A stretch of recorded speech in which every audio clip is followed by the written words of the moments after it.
Olá, sejam todos bem-vindos. Estamos recebendo hoje a fonoaudióloga Josiane Mesquita. Tudo bem? Tudo bem, bom dia a todos. Josiane, em primeiro lugar, eu gostaria que tu te apresentasse.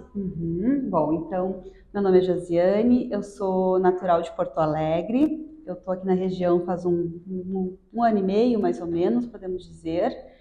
Eu sou fonoaudióloga, formada pelo IPA Metodista de Porto Alegre, fiz especialização em audiologia na Universidade Federal, na URGS, e tenho também um MBA de Gestão de Qualidade pelo IBG. Josi, em primeiro lugar, qual é o impacto da perda auditiva na qualidade de vida? Bom, o impacto, ele não é um impacto, são diversos impactos, né? As pessoas às vezes não entendem que o grande tratamento que a gente faz com o uso do aparelho auditivo é no cérebro.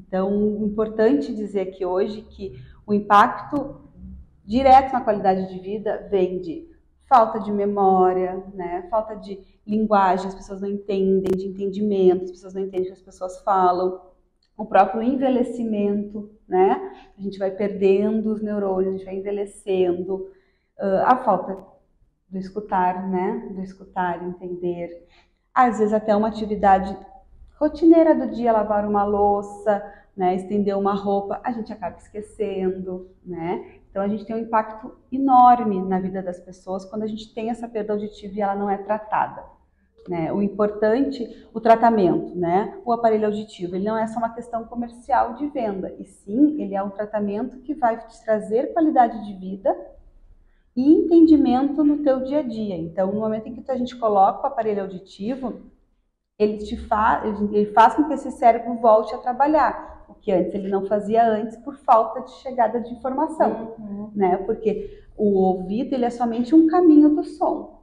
Então, se esse caminho está bloqueado, o som para aqui e o nosso cérebro não recebe nenhuma informação. E ele fica dormindo.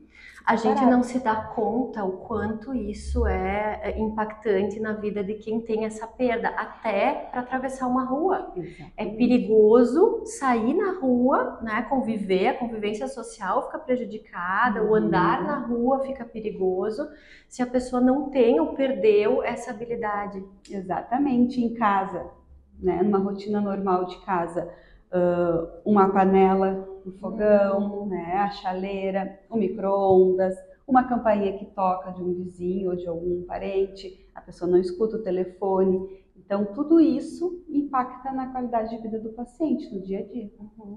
A gente sabe, Josi, que a população está envelhecendo.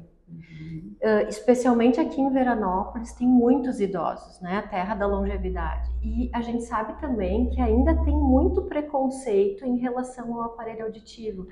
Embora ele seja, eu costumo dizer, ele é como o óculos. Ele está estimulando ali uma habilidade, está consertando algo que o organismo perdeu. Né? Então, as pessoas não têm, que a gente tem. É um dos sentidos. As pessoas não têm esse preconceito em relação à visão. Quem precisa usar óculos, usa e tá tudo certo.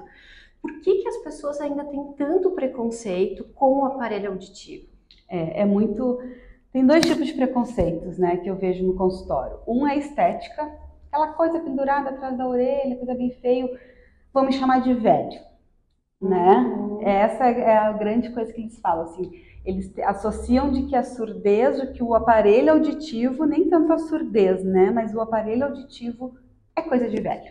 Agora então, pronto, assinei que eu sou velho. É muito barulhento, é grande, então, eu vou comprar e não vou usar e vou deixar na gaveta como o meu vizinho, né? Então, o que é importante na adaptação do aparelho? Eu sempre digo para meus pacientes, a primeira é aceitar que tu precisa, que ele é o teu tratamento.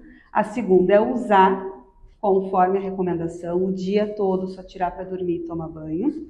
E a terceira é o profissional que está lhe ajudando, conduzindo, exato. Então, o que o profissional faz dentro daquele aparelho, com a regulagem, dentro do software. Então, são esses três tópicos que fazem uma boa adaptação.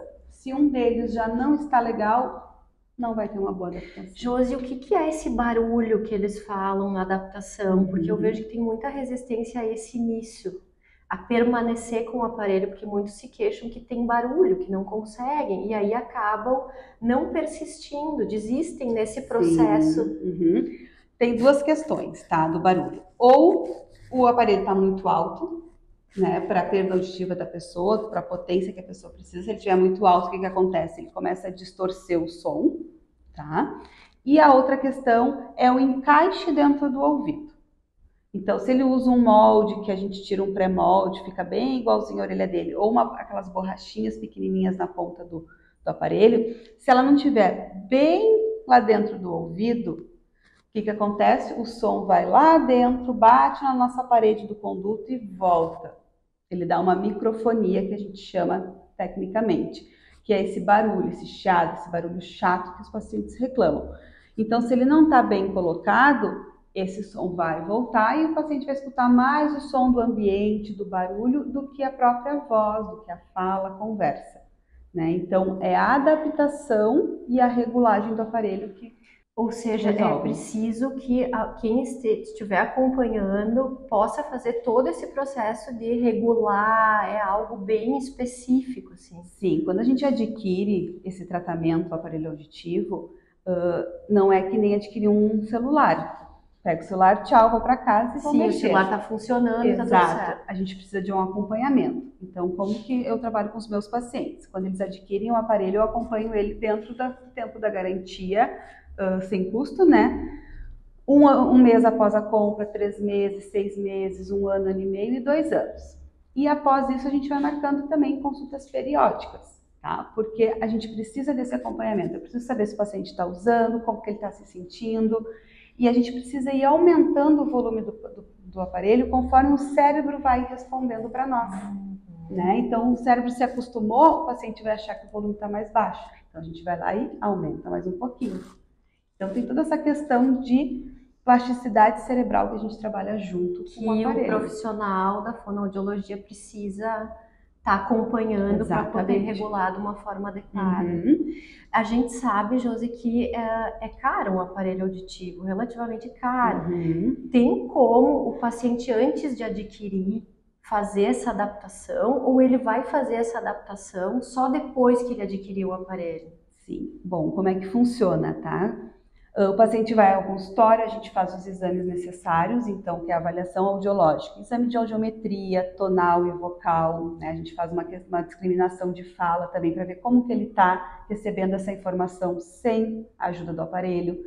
A gente faz imitanciometria, que é um exame para a gente ver como é o funcionamento da membrana timpânica dentro do ouvido lá, se essa membrana ela está contraindo corretamente, né? Quando ela recebe esse som aqui de fora. Depois disso a gente conversa, eu explico sobre aquele exame, explico o resultado do exame para o paciente. E se for um caso para tratamento de aparelho auditivo, então o paciente sai do consultório com o aparelho e testa em casa por 7 dias. Na sua rotina, no seu dia a dia. Aí eu peço para ir em restaurante, para ir numa praça, caminhar na rua, conversar com mais pessoas. Usar e abusar do aparelho o máximo possível para ele sentir esse retorno. E daí na volta a gente faz os ajustes finos, que eu chamo, que é aquela queixa, escutei muito o carro, né? Quando o carro passava na minha rua, dava muito barulho. Essas coisas mais pontuais do dia a dia. Que sempre deve ter.